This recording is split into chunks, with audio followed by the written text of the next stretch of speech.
할렐루야. 오늘도 이렇게 하루 종일 우리에게 주어진 일을 잘 감당하고 오늘 이렇게 모여서 부르짖어 기도하는 시간으로 기억하고 이렇게 주 앞에 나오신 분들 하나님께서 한 분 한 분 정말 기뻐하시고 두 손 들어 복을 내려 주실 줄로 믿습니다. 하늘문을 여시고 하늘의 복과 땅의 복이 여러분에게 넘치게 될 줄로 믿으시기 바랍니다. 여러분의 영혼이 젖됨같이 자손 천대까지 잘되고 복을 주시며 참으로 들어가도 나가도 복받는 여러분의 삶이 되시기를 주님의 이름으로 축원합니다. 우리 옆에 분들하고 인사 한번 나누겠습니다. 집사님은 참으로 앞으로 잘 될 줄로 믿습니다. 집사님에게는 지금 좋은 일이 일어나고 있습니다. 좋은 일이 일어나고 있습니다. 아멘. 지금 여러분에게 좋은 일이 일어나고 있는 줄로 믿으시기 바랍니다. 하나님이 다 계획하시고 추진하시고 역사하고 계시는 줄로 믿습니다. 자, 여러분, 오늘 우리는 하박국 3장 말씀을 봉독을 했어요. 오늘 여기 말씀은 누가 기록했죠? 하박국 선지자가 기록을 한 거예요. 그러면 언제 말씀이 기록되었나요? BC 610년에서 605년 사이에 기록이 되었거든요. 17절 말씀에 그는 살아가면서 하박국 선지자는요, 없어서는 아니 될 것들을 열거하고 있어요. 무슨 얘기입니까? 여기 비록 무화과 나무가 무성하지 못하며 포도나무에 열매가 없으며 감람나무에 소출이 없으며 밭에 먹을 것이 없으며 우리의 양이 없으며 요양간에 소가 없을지라도 라고 말씀하거든요. 여기에 없는 것 없을지라도 말씀했거든요. 그러나 사실 없어서는 아니 될 것을 얘기를 하고 있어요. 없을지라도 나는 기뻐한다. 도대체 이게 무슨 말이에요? 자, 여러분, 여기 말씀 보세요. 없는 게 뭡니까? 무화과 나무가 무성하지 못하며, 무화과 나무는 이스라엘에서 꼭 필요한 겁니다. 무화과 나무의 열매가 익으면은요, 이걸 그냥 따서 바로 먹을 수도 있지만은 이걸 말려가지고 뭉칩니다. 그래서 어떻게 합니까? 이스라엘에서는 이 목축업을 하거든요. 그래서 이 목축업을 하면은 이 건포도나 무화과 말린 것을 뭉쳐가지고 양식으로 가져가요. 그러면은 이게 오래 갑니다. 상하지 않고 오래 가요. 이것을 양식으로 삼아서 이 사람들은 보통 3개월 6개월까지 이렇게 들에서 생활을 하거든요. 양을 치면서. 그러니까 이 무화과 나무의 열매는 꼭 있어야 하는 거죠. 또 포도나무에 열매가 없음이라고 말씀했거든요. 포도나무는 이스라엘은 물이 안 좋아요. 비가 많이 오지 않고 지하수도 좋지 못합니다. 그러나 이 포도 농사는 참 잘 돼요.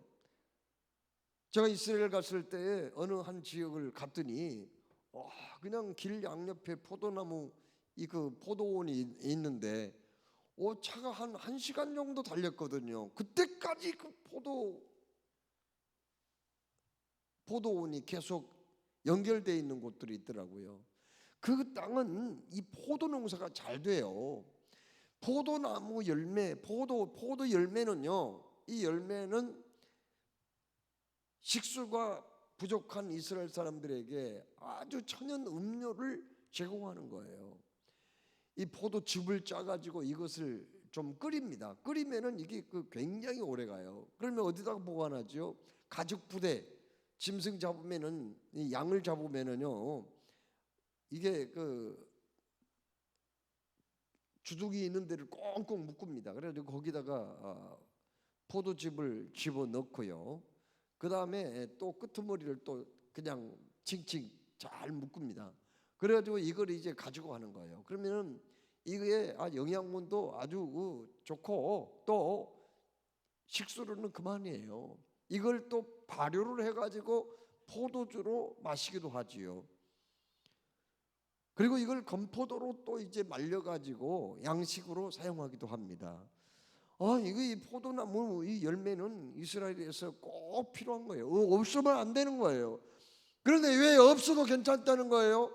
이게 말도 아니잖아요. 또 뭐가 없어도 좋다는 거예요? 감람나무에 소출이 없으며. 여러분, 감람나무는 이스라엘에서 굉장히 중요합니다. 감람나무가 뭐냐면 올리브나무거든요. 여러분, 올리브유 있죠? 이건 기름 중에서 가장 좋은 기름이래요. 우리나라에서는 뭐 참기름이 좋지요. 들기름도 좋고요.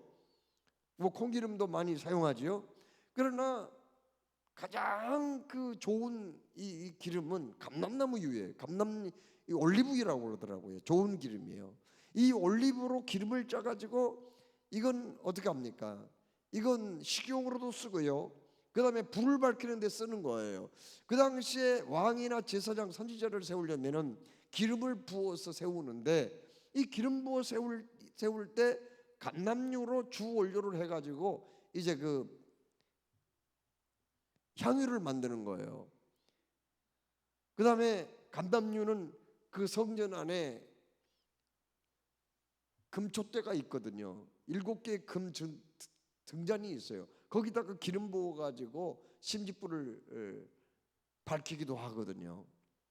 그래야 성전 안이 혼해지고 제사장이 매일 거기 들어가서 또 분향을 하고 또 떡상에 떡을 갈기도 하고 또 금등대를 등잔불을 이렇게 또 감금하기도 합니다.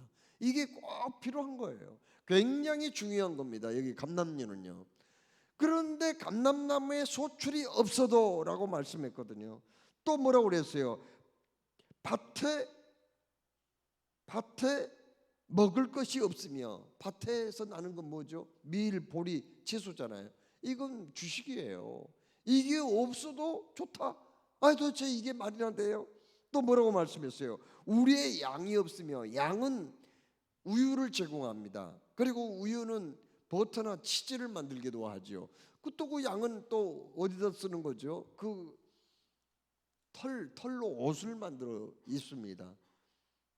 그렇죠? 모직을 만들어서 입기도 하고요. 또 가죽으로 천막을 만들기도 합니다. 그뿐인가요? 양은 잡아서 하나님 앞에 제물로 바치는, 제사를 드리는 제물이 되기도 하는 거고, 그 고기를 식용으로 이 사람들은 먹습니다. 양은 없으면 안 돼요. 꼭 필요한 거예요. 그런데 우리의 양이 없으면, 외양간에 소가 없을지라도 라고 말씀했거든요. 외양간에 소는 아주 그 힘 있는 젊은이의 열목을 합니다. 밭을 갈고요, 또 달구지를 끌기도 하지요. 이 소가 얼마나 이스라엘 사이에서 그 당시에 필요한 짐승이었는데요. 그런데 이게 없어도 좋다는 거예요.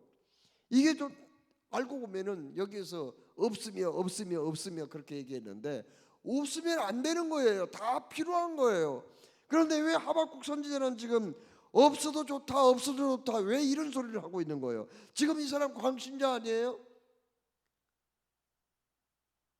이 사람 지금 신비주의자 아닙니까?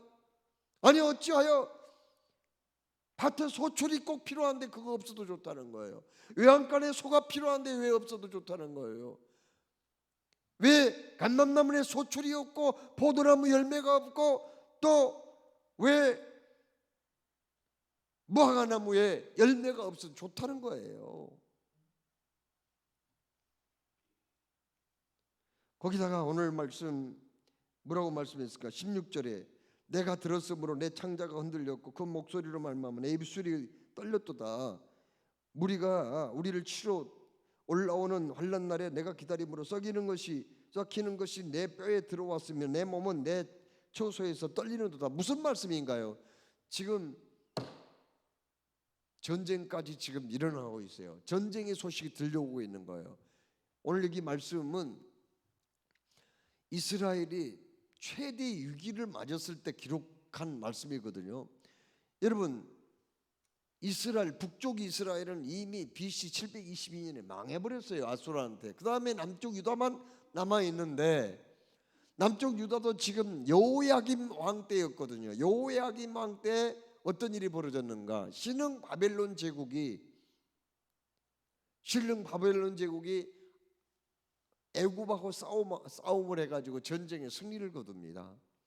그때 유다가 한때 애굽에 기울였거든요. 친애굽 세력이 있었단 말이에요. 그걸 못마땅하게 생각하고 유다를 침공해서 들어옵니다. 지금 전쟁의 소식이 지금 들려온 거예요. 거대한 바벨론 제국이 쳐들어오면은 어떻게 되겠어요? 초토화가 될 수도 있어요. 그런 위기 앞에 있었단 말이에요. 자, 보세요. 바로 그러한 상황 속에서 하박국 선지자는요, 자신의 삶을 포기하지 아니하고 참으로 이렇게 꼭 필요한 것이 없어도 좋고, 그리고 그는 전쟁에 이 엄청난 두려움과 공포가 밀려오고 있지만 그래도 자기는 낙심하지 않겠다고 하는 거거든요. 아, 도대체 이 정신이 있는 사람입니까? 6.25를 겪은 저희 할아버지하고 아버지가 6.25 때 있었던 그 피난 다니면서 고통당하고 죽을 고비를 넘겼던 일들, 그리고 인민군 복장을 하고 그 동네에 들어와 가지고 사람들 다 불러 모아 가지고 공산주의자들은 왼쪽, 민주주의자들은 오른쪽에 서라 해가지고 세상에 딱 갈라놓더니 나중에 인민군 복장을 확 벗어버리니까 경찰 복장이 나와가지고 그때 그 동네 사람들 절반 이상이 죽었는데, 시커먼 포장을 한 트럭에다가 막 그냥 짐짝 실듯 실어가지고 거기서 4km 떨어진 초두리 백사장으로 끌고 가가지고 다 그냥 따발총으로 쏴서 죽였다는 거예요. 그래서 우리 동네 같은 날 이 제삿날 엄청 많아요. 그런 얘기를 하면서 저희 할아버지 아버지가 한마디로 전쟁을 뭐라고 얘기하냐면은 전쟁은 참 무섭더라 이렇게 표현을 하시는 걸 여러분 들었어요. 전쟁은 어떤 거라고요? 참 무섭더라. 그런데 보세요, 지금 전쟁의 소식까지 지금 들려오는 엄청난 그런 위기 앞에 유다가 서 있습니다. 그럼에도 불구하고 왜 그는 두렵지 않다는 거예요? 그럼에도 불구하고 왜 지금 기뻐한단 말이에요? 그게 말이나 돼요? 자, 그러면 하박국 말씀은 어떤 내용일까요? 하박국 1장 2장 말씀에서 이스라엘이 이런 어려움을 당하자 하박국 선지자가 하나님께 따졌어요. 하나님, 왜 의인과 악인을 같이 벌을 주시는 거예요? 왜 이방 나라와 하나님의 택한 백성을 그렇게 똑같이 대우하는 거예요? 왜 우리에게 이렇게 어려운 일이 계속 닥쳐옵니까? 하나님, 왜 우리에게 이렇게 진노하시는 거예요? 그렇게 물은 거예요. 이 하박국 얘기는 그 얘기입니다. 그렇게 물어요, 하박국이. 그때 하나님이 뭐라고 말씀하십니까? 너는 왜 그렇게 어리석고 미련하냐? 너희 백성들이 얼마나 지금 우상 숭배하고 있는데 심지어 자기 자식을 몰렉신에게 제물로 바친 너희들 아니냐? 그래서 너희들이 지금 이런 어려움을 당하고 있단다. 그래서 내가 너희들이 감당하기 어려울 만큼 아픈 채찍으로 내리친 거 아니냐? 아, 하나님의 이 응답에 이 하박국 선지자가 거꾸로집니다. 하나님, 나와 이 백성들이 이렇게 하나님의 마음을 아프게 했다면 우리는 어떠한 채찍도 달게 받겠습니다. 어떠한 진노도 달게 받겠습니다. 그렇게 엎드려서 진심으로 회개를 하거든요.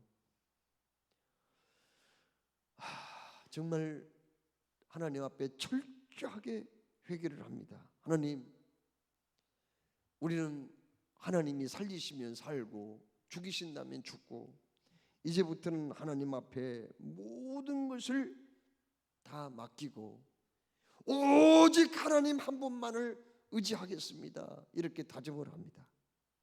그때 하나님께서 하박국 선지자에게 마음의 평안을 주시고 확신을 심어주거든요. 바로 그때입니다. 바로 그때예요. 그가 철저하게 회개하고 이제 하나님만을 의지하고 하나님만을 섬기고 나아가겠다고 다짐했던 바로 그때예요. 하나님께서 그에게 믿음을 주셨거든요. 아무리 이 나라가 지금 풍전등화의 어려움에 처해 있다고 하더라도, 이 백성이 지금 가뭄이 들고 먹을 것이 없다고 하더라도 살아계신 하나님이 우리와 함께 계신다면 뭐가 두려울 필요가 있느냐 말이에요. 뭐가 걱정이 있겠느냐 말이에요.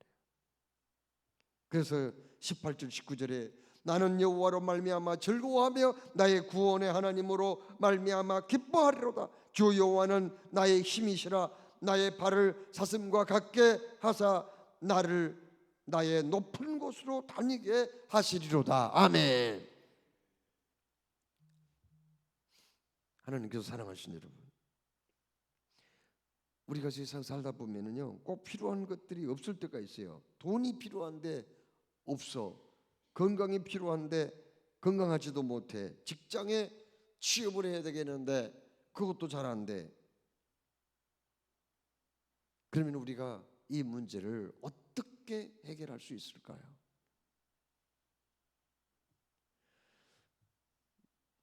우리가 건강이 부족하면은 병원에서 치료도 받아야 되겠죠. 건강하기 위해서는 음식도 잘 먹어야 되겠고 운동도 좀 잘해야 되겠죠. 우리가 좋은 직장에 취업하기 위해서는 열심히 또 취업 준비도 해야 되겠죠. 공부도 해야 되겠고요.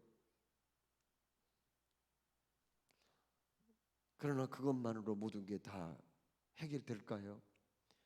이 나라가 정말 평화롭고 안전한 나라가 되어야 되겠고 동해물과 백두산이 마르고 닳도록 잘 돼야 되는데 어떤 정치가의 힘만으로 그게 가능할까요? 백성들이 노력한다고 다 되냐고요?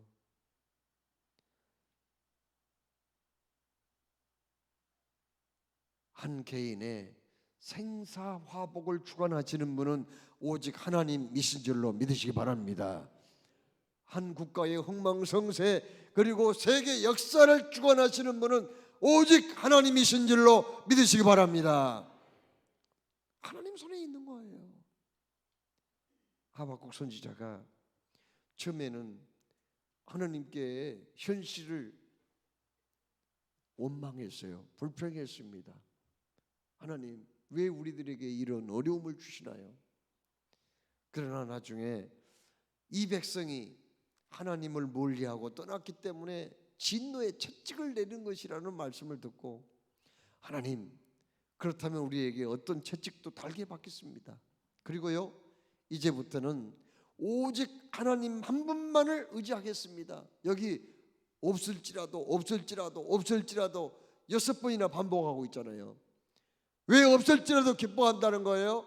그건 다름이 아니라 하나님 한 분만 계시면 그분만 우리가 의지하고 나아간다면 없는 것을 언제든지 채워줄 수 있기 때문에 그는 없을지라도 염려하지 않겠다는 거예요. 없을지라도 두려워하지 않겠다는 거예요. 전쟁의 소식이 들려도 크신 분, 강하신 분, 전쟁에 능하신 하나님께서 우리 편이시니 염려할 게 없다는 거예요. 여러분, 결국은 바벨론의 이스라엘이 이주다가 망했어요. 망했는데요 586년에 멸망을 당했어요. 그러나 그것으로 끝난 게 아닙니다.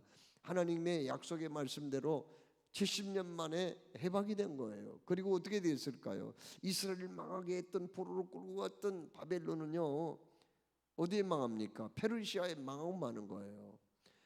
나중에 그 페르시아는 또 어떻게 망합니까? 노마 제국에 망했고요. 노마 제국은 어떻게 됐나요? 그러니까 페르시아가 헬라 제국에 망했고요. 헬라 제국은 로마 제국에 망했고요. 로마 제국이 300년 동안 얼마나 기독교를 박해했는지 몰라요. 그러나 로마 제국이 결국 어떻게 됐나요? AD 313년에 기독교를 공인했고요. AD 392년에 데오도시우스 황제 때 기독교를 국교로 받아들여 버린 거예요. 그리고 그때부터 복음은 전 세계로 급속도로 퍼져나가게 된 거예요. 로마 제국도 그리고 그토록 기독교를 박해했던 유럽도 결국은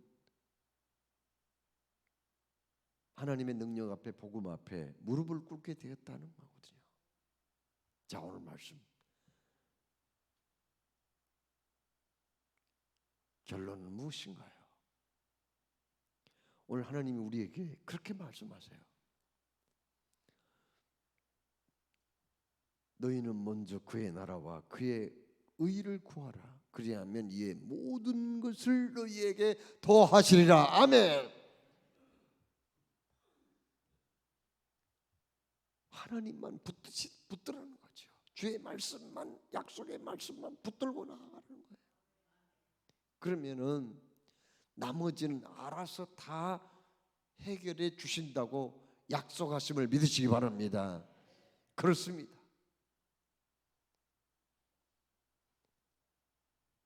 우리가 이 세상에서 모든 것 다 얻었다고 해도 하나님을 잃어버리면 가진 모든 것이 의미가 없는 것이고, 이 세상 모든 것을 다 잃어버렸다고 해도 우리 주님만 나와 함께 계시면 우리는 염려할 것 없는 줄로 믿으시기 바랍니다. 왜요? 우리 주님이 모든 것을 책임져 주시기 때문입니다. 없는 것을 있게 하시고 전지전능하신 하나님, 역사를 주관하시는 하나님, 무소부재하신 하나님,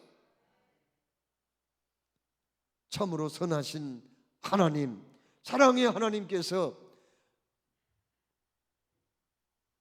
나와 내 가정과 가는 앞날을 선하게 책임져 주실 것을 믿고 오직 주님만 의지하는 저와 여러분의 남은 세월이 되시기를 주의 이름으로 축원합니다.